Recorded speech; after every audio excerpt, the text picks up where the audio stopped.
లింగం అన్న మాట ఏకకాలమునందు రెండు అర్థములను గోచరింపచేస్తుంది.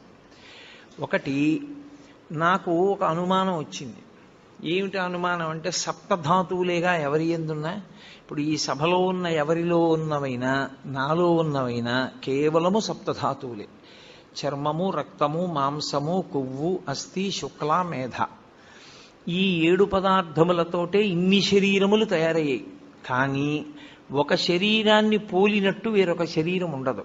అలాగని తండ్రి పోలిక కొడుక్కి రాకుండా ఉండదు, ఏదో కూతురికి ఏ మేనమామ పోలికో తల్లి పోలికో వస్తుంది. మరి పోలికొచ్చినా ఒకేలా మాత్రం ఏ ఇద్దరు వ్యక్తులు ఉండడానికి అవకాశం లేదు. ఇంత భిన్నత్వంతో ఈ లోకాన్నంతటినీ ఆయన సృజించాడు.